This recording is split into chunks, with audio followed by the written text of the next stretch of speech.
So the M3 software is unique in that it actually creates an overlay that it puts onto the part. A lot of the other softwares actually segregate that. They give you measurements in one screen and they give you the measurements on the other screen. With the program we're about to run, it's literally going to take a DXF that we've generated beforehand and it's going to lay it onto the part for us so we can actually see where the part's in spec and where the part's out of spec. So you load the part up, it gives you just a general overview screen. There's very few features that we're going to check on this because it's based on a profile, so a solid feature we're going to look at. As we hit the play button, what it's going to do is it's going to tell us what features on this part that we want to align to.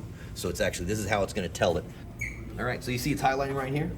So the feature has the part has a keyed feature on it. So what it wants us to do is it wants us to take a radius, the measurement of a radius on the left side of the part, and then the measurement of the radius on the right side of that keyed feature.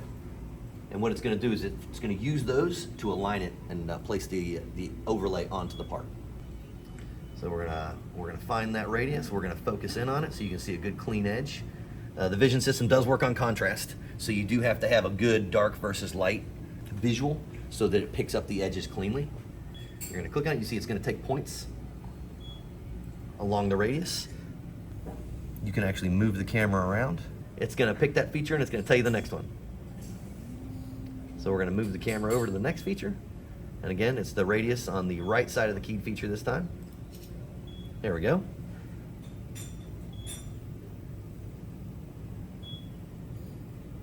It's going to select a good number of points so it could generate what we need. I'm going to say done. It's going to proceed through an alignment now.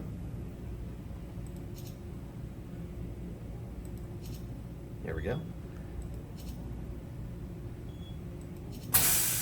And this is one of the automated units, so it's jumping around for us, so we don't have to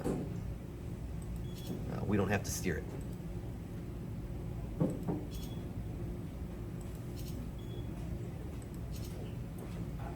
And there we go. We're going to say done.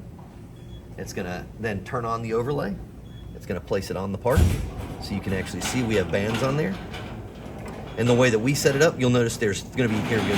This is the best example here. So you've got your bands, or you've got a maximum and a material condition there. You can see just looking at this keyed feature appears to be a little undersized, and this is actually good because this is how we tell our machinists what they need to do. So looking at this right here, that machinist knows they need to comp their tool out so that they need to move this feature so that it's in alignment with those tolerance bands.